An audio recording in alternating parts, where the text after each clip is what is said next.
Olá a todas e a todos, bem-vindos ao nosso primeiro episódio, onde nós vamos escutar vozes, corpos e experiências que raramente têm espaço. Hoje estão comigo, que eu sou a Beatriz, tenho comigo a Nuna, a Ana e a Joana. Somos alunas do segundo ano da Licenciatura de Educação Social Gerontológica da Escola Superior de Educação. Iniciámos este projeto no âmbito da Unidade Curricular de Iniciação à Prática Profissional 3, de modo a combater o idadismo perante as pessoas mais velhas. Então, nós iniciámos este projeto juntamente com as pessoas mais velhas do Centro de Idade IOSAC, onde numa dinâmica nós propusemos algumas questões relacionadas à menopausa, à sexualidade e ao amor na velhice. Estas questões deram-nos algum material e alguns testemunhos que nós iremos abordar ao longo dos 3 episódios do podcast que iremos ter, e estas mesmas respostas ajudaram a criar o nosso guião que serve para os 3 episódios. Hoje vamos falar de um tema que ainda é tabu, mesmo em 2025, que é a sexualidade na velhice. Para isso temos Susana Neiva, terapeuta sexual com uma vasta experiência em saúde sexual ao longo da sua vida. Bem-vinda, Susana, pode-se apresentar um pouquinho? Sim, é um gosto estar aqui convosco hoje, obrigada. Então, meu nome é Susana Neiva e eu sou psicóloga clínica, sou terapeuta sexual. Trabalhei a minha carreira começou como assistente social, portanto o meu primeiro contacto com pessoas, digamos, maiores, como dizem os espanhóis, que é bem mais bonito do que dizermos mais velhos, não é? Começou aí, mas depois, à medida que fui trabalhando noutras áreas e fazendo clínica privada, começam a surgir outras situações, outros temas, outras áreas, e a sexualidade é uma das áreas que preocupa as pessoas nesta fase da vida, portanto, aí a experiência nesta área. Obrigada pelo vosso convite. Obrigada a nós. Obrigada a nós, sim. Bem, vamos então iniciar as perguntas que temos de fazer à Susana. A primeira que temos é: por que razão ainda existe a ideia de que a sexualidade acaba depois de uma certa idade? Então, se vocês repararem, a nossa sociedade está muito focada na juventude. A juventude é muito valorizada, então se isso acontece em todas as áreas, na sexualidade também. A ideia que temos é que o que é jovem, o que é novo, é que é bonito, não é? O que já não é jovem, já não tem validade, já não tem interesse, já não tem utilidade. Se falamos disto em relação às outras áreas, a sexualidade vai a reboque. Parece que as questões relacionadas com a sexualidade têm muito a ver com a performance, com a capacidade, com a fertilidade. A partir da altura em que na cabeça das pessoas isso acaba, então o sexo também, qual é a utilidade, não é? Que não é nada disso, não é? Nós acreditamos que o prazer não tem um prazo de validade, os nossos corpos mudam, verdade, mas o nosso prazer, a nossa capacidade de intimidade de aprender amadurece também, não acaba, muda, adapta-se como tudo o resto na vida. Agora, a nossa cultura é muito focada nisto, a única coisa que interessa é a juventude.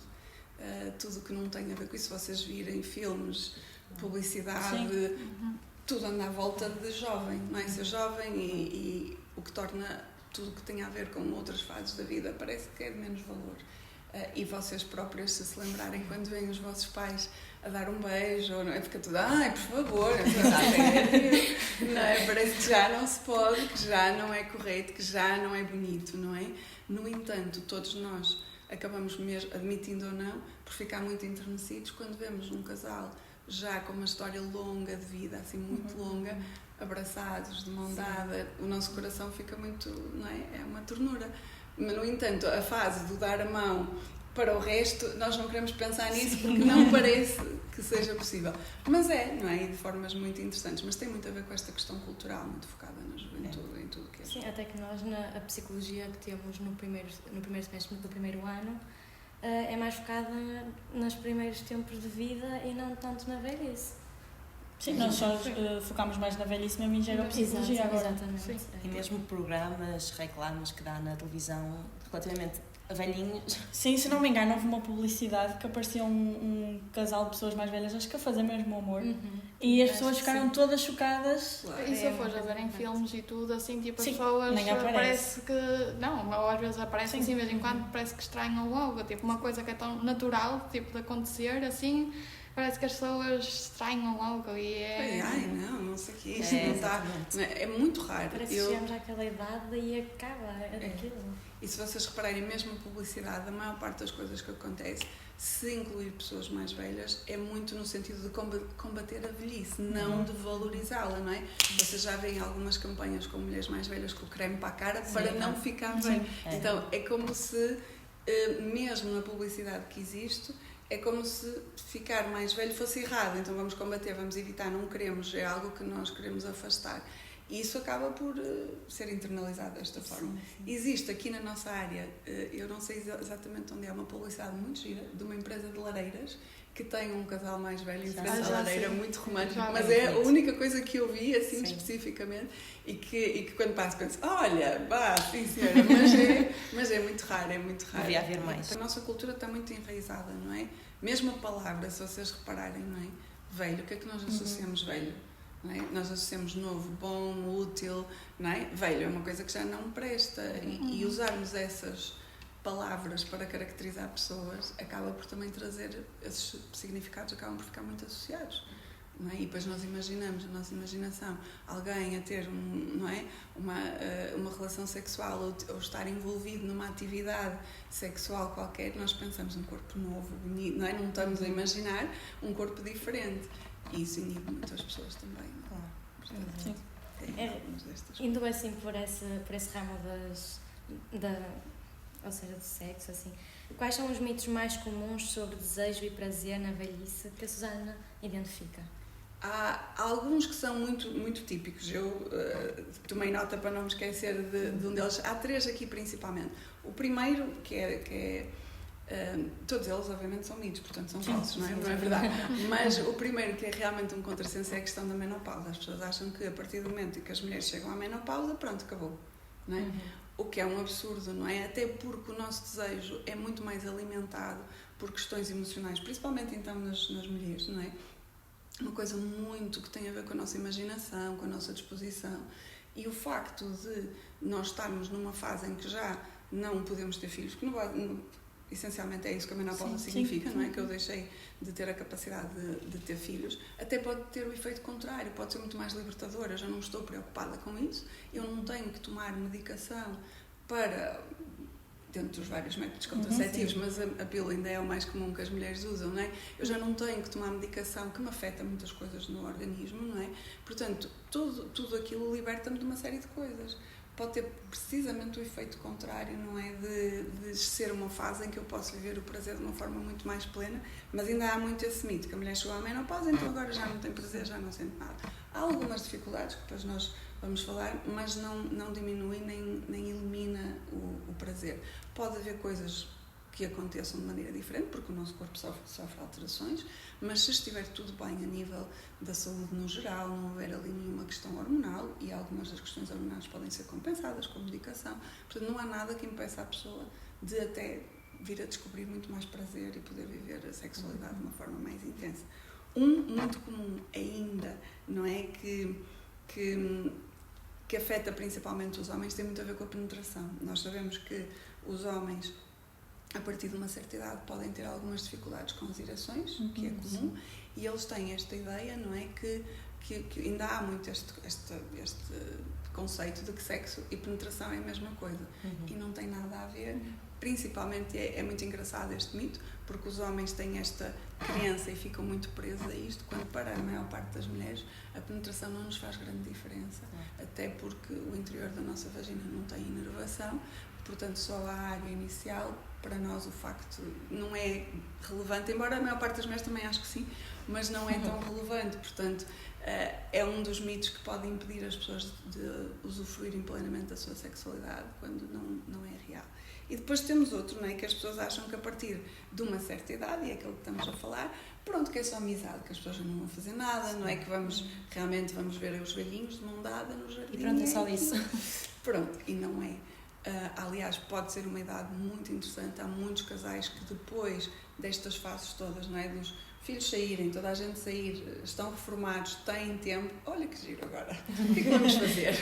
Não é? E começam a descobrir-se uma série de coisas, começam a perceber uma série de coisas, os anos em conjunto também começam a libertar as pessoas, e há experiências muito giras quando as pessoas estão disponíveis para aprender. Portanto, em relação à velhice, estas 3 coisas são muito aquelas que impedem as pessoas, se calhar, de usufruir.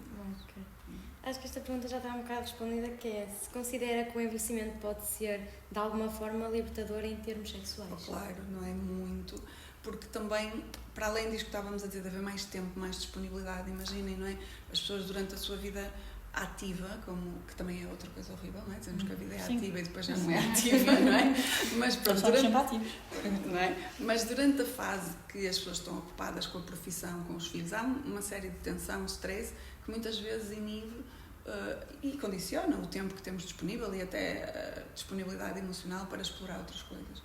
Nesta fase da vida, imaginem um casal reformado, os filhos desapareceram lá, a vidinha deles, tudo corre bem, não é? Tem tempo para aproveitar outras coisas. E também, quando as pessoas conseguem viver bem esta fase da vida, eu deixo de entrar em stress porque já tenho uma ruga, porque a minha barriga está não sei o quê. Quando eu começo a libertar-me disto, eu começo a usufruir do tempo, eu já não estou preocupada com isso.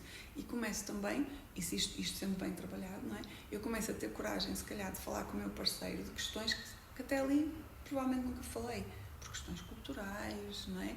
E agora eu posso falar, e isto abre portas para coisas muito mais divertidas, para experiências mais engraçadas, para descobrir outras formas de prazer que até aqui, se calhar, não foram trabalhadas. Portanto, acho que sim, acho que pode ser muito mais giro.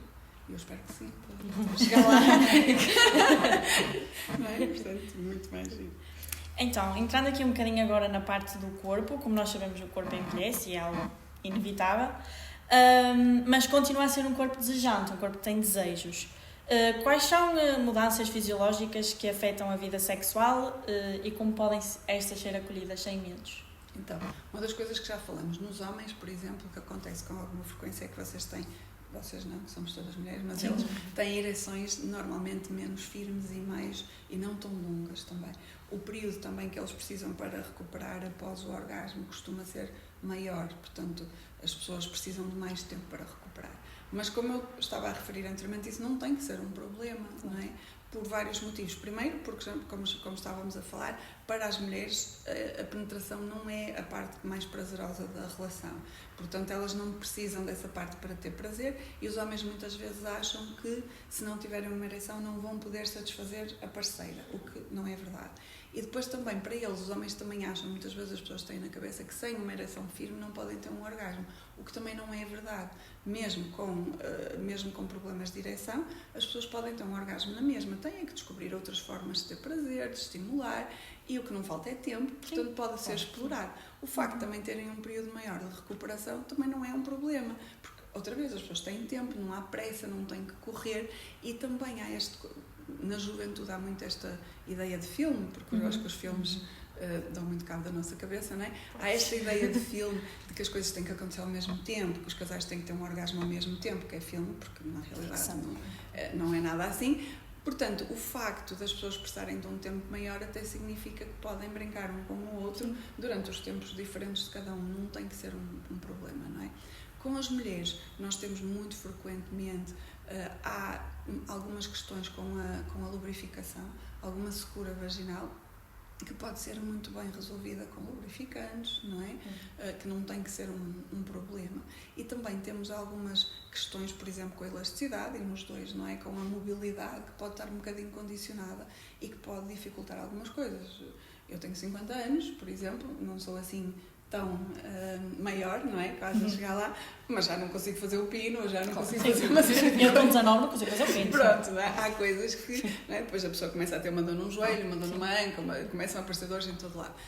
E às vezes isto pode condicionar, ou as pessoas acharem que pode condicionar.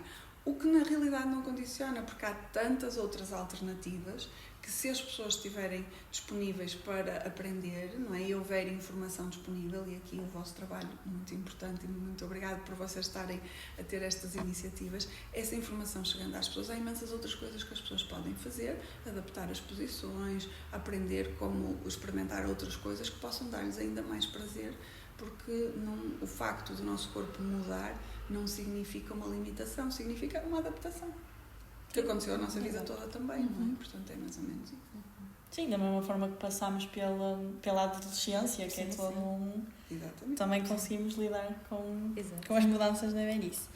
Também já referimos, à próxima pergunta já fomos falando, que no caso das mulheres, a menopausa é muitas vezes apresentada como um fim, e já percebemos que a Susana não concorda. Não, de todo. Como é que podemos desmistificar isto? Era muito importante, primeiro, e outra vez, o vosso programa muito interessante, chegar a informação às pessoas. Nós temos muitas pessoas que foram muito condicionadas pela educação. E vocês imaginem, se estamos a falar de pessoas com 70 anos agora, nós temos que pensar na forma como elas foram educadas, não é? Não podemos pensar na informação que vocês têm agora. Sim. Não é? É muito diferente. Completamente. Embora as pessoas tenham acesso à mesma informação, elas não vão procurar com a facilidade que vocês procuram, não é? Então é importante que esta informação chegue às pessoas, para que elas percebam isto. A menopausa é o fim de um ciclo na nossa vida, como houve outro. Ainda agora falaste da adolescência, não é? Um ciclo também, em que há ali muitas mudanças, e as coisas aconteceram e a seguir mudaram, e nós adaptamos.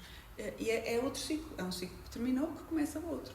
Há alterações no meu corpo, é verdade, mas nada que iniba o prazer. Essa, felizmente, é aquelas coisas que nós podemos ter até morrer, não é? Que não mudam, adaptam-se, mas não acabam. Agora, informação, muita informação clara, científica, informação que ajuda as pessoas a perceber, ok, estas são as mudanças, estas não precisam de mudar, só de adaptar-se, para que isto mude. As questões da mentalidade são as mais difíceis de mudar, então precisamos de facto, bombardear as pessoas com a informação para que elas consigam mudar o pensamento. Porque muitas vezes, mesmo nós dando a informação, é preciso fazer o clique, é preciso a pessoa acreditar no que nós estamos a dizer. Não é? Porque se eu ouvi 50 ou 60 anos dizerem coisas de uma maneira, para agora e eu pensar, se calhar ela tem razão, eu preciso de as ouvir várias vezes, faz sentido, se calhar ouvir só uma vez não chega, e também ter um discurso muito concertado, ou seja, eu preciso de ouvir de várias fontes diferentes. Eu preciso que o meu médico de família diga, eu preciso que a enfermeira, quando eu vou ao centro de saúde, diga, eu preciso que a pessoa que está comigo no centro de dia reforce, eu preciso que qualquer pessoa que trabalhe comigo vá reforçando esta informação até ela ser normalizada. Faz sentido? Sim, eu às vezes até digo à minha avó que ela podia arranjar um namorado, ela diz que eu sou maluca. Por exemplo, não é? E esse tipo de coisas que muitas vezes as pessoas pensam, já não tenho idade para isso. Então, como é que é possível? Pois. Claro que tem, não é? Ou então também associam muitas vezes à religião, é tipo, você vou Casou beijar, já casou casei uma uma vez, vez, se Sei que a minha eu beijar ou tiver com outro homem, vou ir para o inferno e tal coisa. Então muitas vezes, tipo, as pessoas não avançam, tipo, no amor por causa da religião. Exato. E pode ser um condicionante muito grande, porque as crenças religiosas são muito importantes e são uma parte estrutural da vida de muitas pessoas. Aqui, se calhar, um parceiro interessante seria o Sr. Padre, ou verdade, e eles podem ser uma ajuda muito boa, não é? A desmistificar algumas coisas, e felizmente nós temos imensos padres e líderes religiosos com mentalidades já muito mais abertas. E imaginem o impacto que teria se ele alinhar o discurso convosco, não é? E, por exemplo, em comunidades onde temos um número grande de pessoas mais velhas, se calhar envolver o Sr. Padre nos projetos e dizer, olha, precisamos de desmistificar. E podemos ser surpreendidos. Claro que temos, ainda pessoas com muita dificuldade em todas as áreas, mas já temos gente com uma mentalidade muito aberta e muito disponível, e poderia ser um parceiro fantástico para aqui ajudar a desmistificar isto, não é? Porque ninguém precisa de ficar sozinho, não há necessidade nenhuma. E de certeza que na vida a seguir Deus é perfeito, arranja a maneira das coisas funcionarem da mesma forma a seguir. Ele não quer que ninguém seja infeliz, de certeza, portanto esta é uma parte importante. Vamos falar agora um bocadinho nos homens, já fomos falando da disfunção erétil e um bocadinho que eles acham que a penetração é tudo. Como nós fomos falando, a disfunção erétil às vezes é algo que acontece que é inevitável. E esta não deve ser vista como o fim da sexualidade, pois não? Claro, nem pensar. E também, primeiro, desmistificar isto na cabeça dos homens. É a mesma coisa, não é? Nós estamos a falar de uma educação que é profundamente centrada em algumas coisas, não é? E os homens acham que a ereção é que define a masculinidade. És homem, se conseguiste ter uma ereção ali, firme, que dura não sei quanto tempo, ou não sei quanto, não é? É muito o critério que mede, não é? Eles também se preocupam muito com outras medições, mas esta mede muito a minha capacidade como homem. Porque há esta cultura, não é? Eu sou homem se eu conseguir ter uma ereção para penetrar a minha parceira, porque é assim que nós nos relacionamos. Ao desmontarmos isto, não é? Há imensas coisas muito interessantes. O homem pode, como eu já referi, ter uma disfunção erétil e ainda assim ter um orgasmo, não é? Eles podem experimentar outras práticas sexuais que são igualmente ou mais prazerosas para a parceira. Muitas parceiras e acreditem, verdade, de consultas até ficam aliviadas, agora podemos fazer outras coisas, porque porque esta é a mentalidade com que as pessoas foram criadas, a relação sexual é penetração, então imaginem, só para terem uma ideia, não é? Em termos funcionais, a resposta sexual masculina é muito rápida, não é? Nós temos o homem funciona muito por estímulos visuais, tem uma ereção porque viu qualquer coisa, imaginou qualquer coisa. Se eles avançarem para a penetração com condições funcionais a correr tudo bem, eles precisam de 2 a 5 minutos para ter um orgasmo e pronto, está resolvido. As mulheres, com tudo a correr muito bem, precisamos de uns 15, 20. Portanto, imaginem a quantidade de mulheres neste mundo que muitas vezes neste registro de relação sexual nem sabem o que é um orgasmo. Sim. Não é? Muitas mulheres só descobrem quando o marido tem disfunção erétil e tem que fazer outras coisas e é que elas descobrem, olha, afinal há mais. Olha, há mais do que isto. Portanto, para muitas mulheres até pode ser uma coisa muito boa que agora o marido tem que experimentar outras coisas. Para muitos homens, de uma forma interessante também, porque descobrem uma nova forma, ao sentirem o prazer da companheira, eles podem ter uma nova forma de prazer também.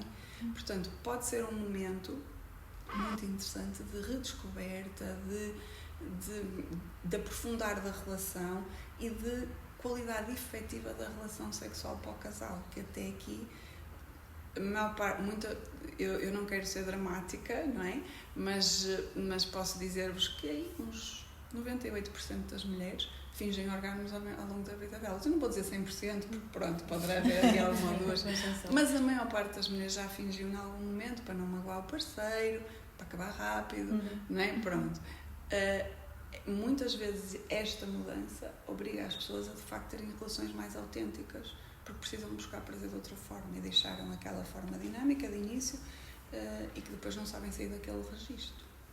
Não sei se faz sentido para vocês, por isso pode ser o início de uma coisa muito interessante para o casal, não só para o homem, mas... Sim, descobrir outra coisa além do que eles estão enraizados. As carícias, os toques, a intimidade, o sexo oral, outras práticas que podem trazer-lhes muito mais prazer. De certa forma é quebrar um tabu. Completamente, não é? É o que nós estamos a fazer. Quebrar uma dinâmica completamente, até agora. Passando para a intimidade e a ligação, reunimos aqui umas perguntas que achamos bastante interessantes, que é: em muitas histórias de vida, a sexualidade na velhice é menos genital e mais relacional. Como é que a intimidade se transforma com o tempo? Então, tem muito a ver com esta partilha. Imaginem um casal jovem, não é? E vamos pensar 50 anos atrás, ok? Não vamos pensar agora, porque se estamos a falar para uma população agora com 65, 70, não é? A vida sexual deles terá começado há 50 anos atrás, mais ou menos, não é? É um contexto muito diferente. Os casais entram numa dinâmica, num ritmo, a maior parte dos casais nesta altura, não é? Não falavam sobre sexo. Eu tenho 50 anos e quando casei nunca ninguém falou nada comigo, não é? As pessoas, tu vais e pronto. Sim. Uma senhora no centro de dia disse que quando casou ia com os olhos fechados, ela não sabia nada. E a tapadinha. Ninguém falava. Ela na sessão até nos explicou como é que se prega a virgindade mesmo. Porque as pessoas não faziam ideia, ninguém falava. Eu, que tenho 50, portanto não tenho menos 15, 20 anos do que a população que estamos a falar, eu li, ainda tinha a Maria, ainda tinha não sei o que é que nós líamos com as amigas e tal, para descobrirmos as coisas. Mas se andarmos 15 anos para trás, nem Maria, portanto as pessoas não Acho faziam... que até a esta senhora lhe disseram assim: tu se tiveres que gemer, gemes como as outras. Acho que foi assim uma coisa. Sim. Pronto, e as pessoas pensavam, mas de que é que eles estão a falar? Não faziam ideia. As pessoas não faziam ideia nenhuma do que é que era suposto acontecer. Mesmo os homens também tinham uma ideia da sexualidade muito automática, não é? Porque a maior parte dos homens iniciava a vida sexual com prostitutas, não é? Os pais levavam-nos lá para eles. E aquilo... As namoradas de revista, que assim já falou. Eram coisas assim, e era aquilo muito... O registro era muito aquele. Então, as luzes apagadas, chegava lá, não é? Andavam lá à procura como é que eu faço, e muito focado na penetração, e é isto. Havia pouco espaço para intimidade. Não havia conversas, não há... As mulheres eram muito educadas uma boa menina não tem desejo, não tem prazer, não existe isto. Portanto, A intimidade constrói-se com estas conversas que não existiam, as pessoas não falavam sobre as coisas, não se diziam, não é? Eu posso dizer-vos que quando eu casei, uns dias antes de eu casar, uma senhora que gostava imenso de mim veio ter comigo e disse: olha, sabes, os homens têm algumas necessidades que não vão fazer com as mulheres. Eles podem procurar outras pessoas para essas coisas, mas não tem mal, não te preocupes. Tem mal sim. Eu desculpa. Eu com 23 anos na altura eu pensei: está doida? Desculpa, não sei. Mas ela dizia: não é assim, filha, mas não é assim. Meu marido agora vai estar com outras mulheres. E eu disse: mas que necessidade é que ele pode ter que não pode falar comigo?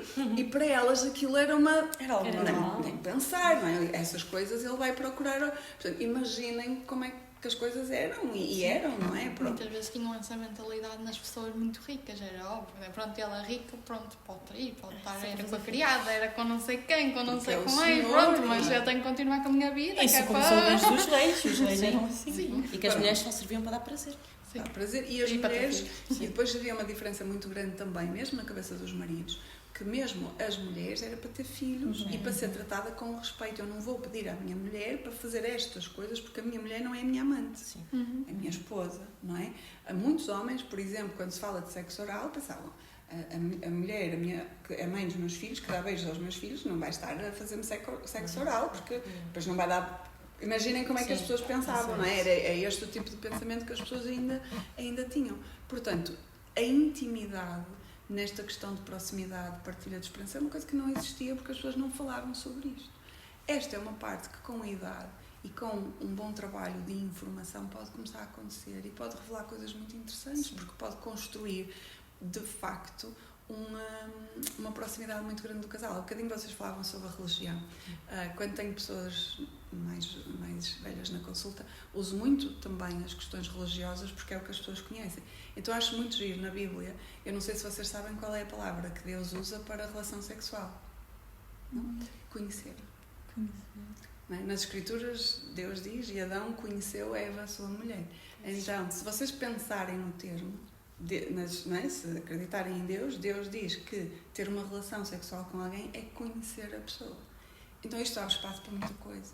E às vezes, quando ajudamos as pessoas para Deus, sexo não é uma coisa má, é conhecer alguém. Conhecer significa explorar, significa conversar. Sim, e no fundo nós vamos conhecer a pessoa que está ali connosco de uma forma mais profunda. Como mais à partida, não é? Como Sim. as outras pessoas não conhecem, não é? Mas vamos conhecê-la de uma forma diferente. E quando abrimos espaço para isto, a intimidade realmente cresce de uma maneira muito diferente. Começamos a ver os casais a ficarem muito mais cúmplices, a trocarem uns sorrisos diferentes, a falarem sem palavras porque entendem-se de maneira muito diferente, porque começam a conhecer-se de outra forma. E isto torna um relacionamento muito mais rico. Portanto, para estes casais que passaram uma vida de uma sexualidade automática no escuro, muitas vezes limitada quase com um calendário, não é? Passamos para uma intimidade real, uma relação verdadeira que pode trazer muita felicidade. Portanto, é preciso aqui abrir esta porta. Então, avançamos para a próxima pergunta. Sabemos que muitas das vezes, ao passar dos anos, acaba a intimidade e a relação de casal. Como é que nós podemos cultivar o erotismo numa relação longa, com 30, 40, 50 anos de convivência? Olha, há coisas muito simples e muito giras. Eu estava aqui à procura, eu trouxe algumas ideias de alguns jogos que as pessoas podem fazer. Há coisas muito engraçadas e muito simples que podem ativar o erotismo, não é? Porque, como tudo na vida, nós somos criaturas de hábitos. E tudo aquilo que é um hábito instalado, nós temos tendência a normalizar e a deixar de reparar, não é? Deixar de dar valor. Por exemplo, uma coisa muito gira que começo logo a trabalhar com os casais são os beijos. Os beijos é o princípio e o fim de uma relação. Se vocês avaliarem, pronto, em qualquer idade também, se vocês avaliarem o beijo, como é que as pessoas se cumprimentam, vocês sabem em que estado está a relação, não é? No início, começamos as relações. É tudo tão bonito. Beijos são muito intensos e depois, pronto, não é? Então, esta é uma coisa muito engraçada que pode dar início a uma dinâmica muito diferente na relação. Por exemplo, ensinar os casais a beijarem-se. E isto é bem simples. Eu chego a casa, não é? E só este exercício eu aproximo-me devagar da minha parceira ou minha parceira, olho nos olhos da pessoa, não é? Lentamente aproximamos um do outro, inspiramos, porque o cheiro do parceiro é muito importante para ativar o desejo, e depois fechamos os olhos e damos um beijo de 3 segundos. Só precisamos de 3 a 5 segundos.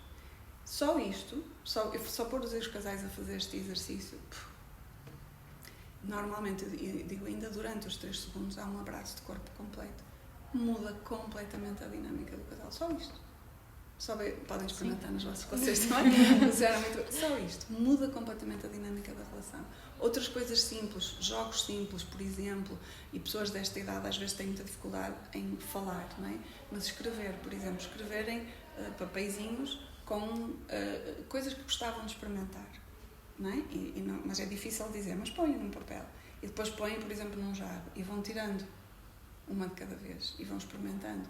Muitas vezes é mais fácil as pessoas escreverem porque assim as pessoas vão aumentando, são coisas simples, não é? Que podem ir aumentando. Por exemplo, uma memória erótica, não é? Partilharem uma memória de uma coisa que foi muito boa, nem que tenha acontecido há 10 ou 15 anos atrás e pensar que elementos daquilo nós podemos trazer. Houve um momento que foi muito bom, lembras-te quando fomos, não sei, como é que há coisas pequeninas que nós podemos ir fazendo, dinâmicas que podemos ir fazendo. Por exemplo, o toque sem objetivo. Uma das coisas que faz os casais perderem muito o erotismo é o fim. As pessoas têm uma relação sexual para ter um orgasmo. Isso perde a piada do caminho todo. É a mesma coisa que eu dizer vou fazer uma viagem pela Europa numa autocaravana e vou parar em cada país, que é muito mais giro, ou então vou de avião e vou chegar àquele sítio. Eu não vi toda a paisagem, não é? É a mesma coisa. Eu chego ao destino, mas a maneira como chego lá pode ser muito diferente. Então, por exemplo, fazer um exercício em que nós só tocamos e exploramos o corpo do outro, sem poder ter relações sexuais. É um exercício giríssimo, aumenta imenso a excitação, porque o facto de eu saber que não posso faz-me ter mais desejo, não é? E ao mesmo tempo eu vou descobrir o corpo do outro. Há imensos jogos engraçados que as pessoas podem fazer, por exemplo, o mapa do corpo também é muito engraçado, um e outro desenho, damos-lhes uma figura e eles sinalizam espaços para o outro experimentar e descobrir como é que pode tocar, o tipo de toque. Há imensos jogos que as pessoas podem fazer que são muito giros para reanimar, ativar, explorar coisas que se calhar aqui não foram pensadas. Sim, e nesse jogo de descobrir o corpo, na velhice há muito que descobrir. Não é? Porque as coisas, e mesmo qualquer idade, estes jogos são úteis em qualquer idade, mas muito se pensarmos no grupo etário específico, a maior parte destas pessoas nunca fez estas experiências, porque eram coisas que, agora ter um marido, que eu acho o máximo quando ele me toca na barriga das pernas. E às vezes a própria pessoa nem conhece Não o seu sabe, corpo. não é? Porque é outra coisa, explorar. Não é? Pedis a alguém, a senhora já viu, não é? Toda a sua área genital, já viu a sua vulva, já viu a sua vagina, as pessoas vou baralhar. As pessoas às vezes nem têm noção, por exemplo, que somos todas diferentes, acham que somos todas iguais e muitas vezes até têm complexos porque acham que alguma coisa nelas não é muito bonito porque nunca viram que somos todas diferentes. Há um site muito bom, Genitalia, não sei se vocês conhecem. Eu posso depois deixar-vos o link, é ótimo para mostrar. Não é um site pornográfico, também o site só tem fotos da genitália feminina e masculina para que as pessoas vejam as diferenças, como somos todos diferentes, e é muito educativo porque muitos de nós achamos que é tudo assim, o meu nariz é diferente, mas achamos que o resto não é igual. É tudo igual. Mas não é completamente diferente. Há muitas pessoas que têm muitos complexos e é muito bom quando as pessoas vão lá e veem milhares de fotos e é tudo diferente. Portanto, pode ser um instrumento muito bom para desmistificar também algumas destas coisas. Muito bem. Temos uma pergunta que achamos bastante pertinente, que é relativa à solidão na velhice. Que é, e quem está só? Que lugar pode ter o prazer a solo na velhice? Porque muitas das vezes o casal acaba por perder o parceiro. Esta é, outra vez, todos os lugares, pode ter em todos os lugares, não é? Porque, outra vez, é uma altura de descoberta. Mais uma vez, a educação é muito castradora, não é? Nós sabemos, principalmente para as mulheres, para os homens é um bocadinho mais liberal, mas para as mulheres é muito castradora. Então, a maior parte das mulheres nunca explorou o corpo, nunca percebeu, não é? Esta pode ser uma boa altura de eu ter a liberdade para o fazer, conhecer o meu corpo, perceber o que é que me dá prazer. E há imensos recursos que podem ajudá-las a sentir este prazer sem ser demasiado dramático, não é? Se nós dizemos, olha, a senhora pode-se masturbar, eu dizer, epá, calma, não é? Mas podemos começar, por exemplo, com algumas fantasias eróticas, começar a desenvolver fantasias, perceber o que é que eu gosto, o que é que me dá prazer. Podemos começar por trabalhar, por estimular o toque, só perceber que tipo de toque eu gosto, não é? Que tipo de toque me faz sentir bem, me dá prazer. Podemos começar com banhos sensoriais, por exemplo, tomar um banho, sentir a água, aprender a ter prazer sem ser logo sexual. É uma parte muito importante para que depois a pessoa se sinta mais liberta, não é? Porque há muitas mulheres nesta idade que até isto é muito estranho. Vou tomar um banho e ficar ali a sentir... Já me parece assim uma coisa muito, não é? Sim. E não tem que ser. Claro que depois temos para aquelas que já estão mais prontas, não é? Os brinquedos sexuais que podem ajudar imenso e trazer alguma diversão, mas o facto é que o fim de um relacionamento, seja porque perdi um parceiro, porque morreu, seja por uma separação, que começa a ser muito comum nos casais mais velhos, porque as pessoas, os filhos saíram, sinto que já não tenho que ficar nesta relação. Não tenho que impedir a pessoa de descobrir o prazer e de usufruir do prazer, sem culpa, não tenho que dar satisfações a ninguém. E se calhar está na altura de eu conhecer o meu corpo, de eu perceber de que é que eu gosto e não de agradar um parceiro. Exatamente. Pronto, como já fomos falando aqui, já sabemos que existe uma vergonha silenciosa associada ao desejo na velhice. De onde vem essa vergonha? Não é? Como nós já fomos falando, imagina, se nós associamos à palavra velho uma coisa que já não tem utilidade, que não é muito boa, que não está em bom estado, como é que vamos associar desejo? Não é? Temos que mudar esta construção, não é? De pensar... a palavra velho para mim custa mesmo, porque acho que associa muito isto, não é? Se pensarmos, pronto, os espanhóis realmente são os maiores, eu imagino, não é? Se nós pensarmos que a beleza não é uma questão de juventude, não é? A beleza é uma questão de percepção.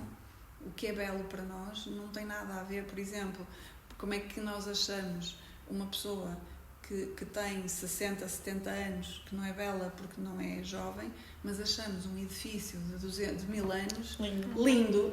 Não faz sentido nenhum, não é? Portanto, não tem a ver com o tempo que as coisas têm, tem a ver com a nossa percepção e com o valor que atribuímos às coisas. A beleza pode estar presente em todo o tipo de coisas, porque depende muito de quem vê.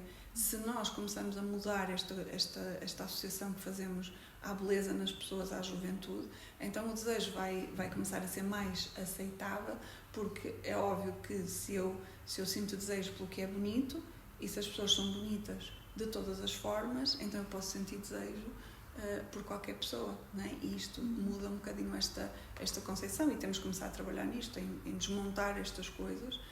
A beleza não tem que estar associada à juventude, a beleza está associada a outras coisas, não é?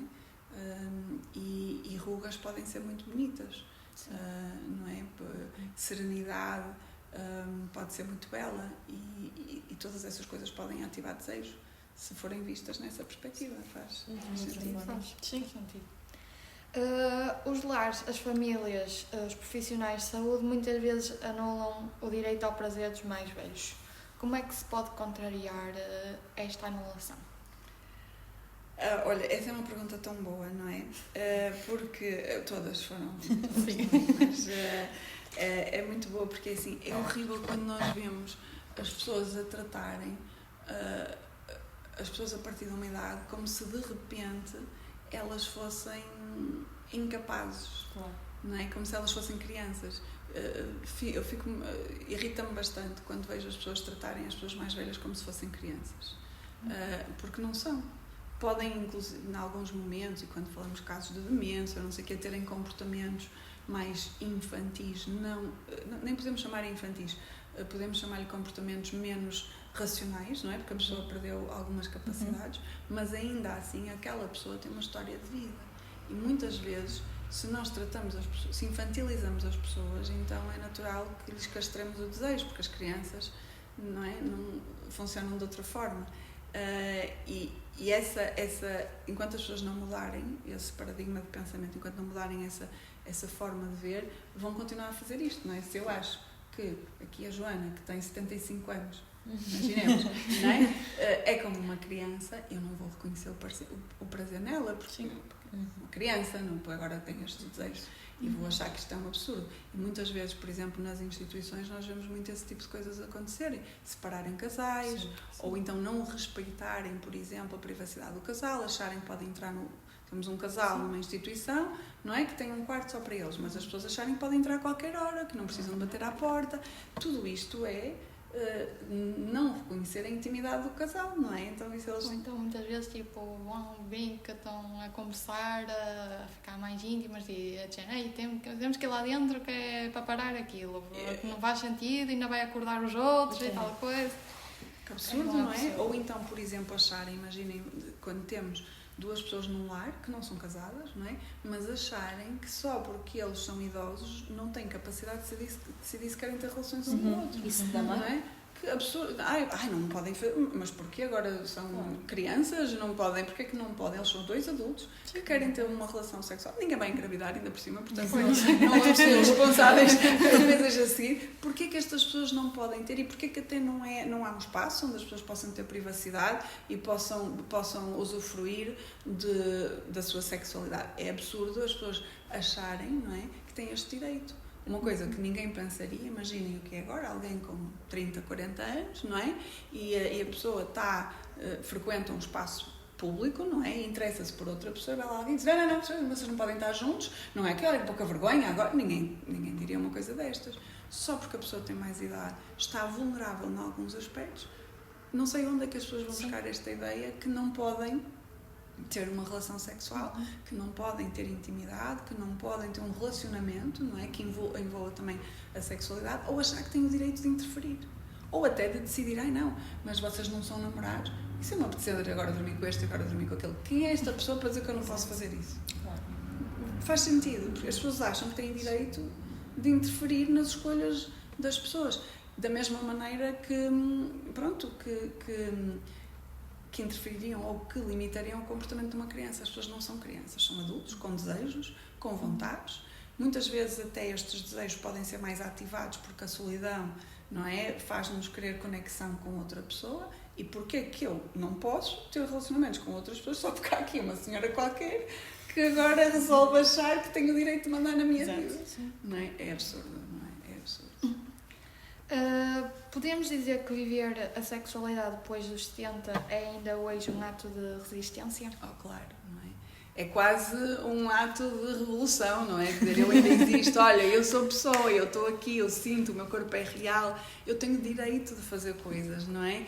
É quase nadar contra a corrente, não é? Porque por todas as coisas que fomos falando até agora, é preciso realmente ser muito resistente para ainda lutar pelo seu direito ao prazer, principalmente se estão institucionalizados ou se estão em ambientes, muitas vezes também com a família. Um bocadinho falamos de instituições, mas a família pode ser ainda pior, não é? De achar que as pessoas já, não é? Porque estão um bocadinho dependentes, já não têm direito a ter intimidade ou a usufruir da sua intimidade.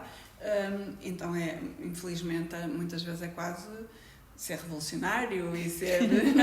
Não, desculpa, eu ainda estou aqui, eu ainda tenho direito ainda tenho direito a tudo, não é? É quase mesmo um ato de revolução, infelizmente, não é? Não devia ser, mas Agora vamos passar para umas perguntas mais rápidas para terminar esta sessão, e uma das primeiras é: para quem nos ouve e sente que já passou o tempo, o que gostava de dizer?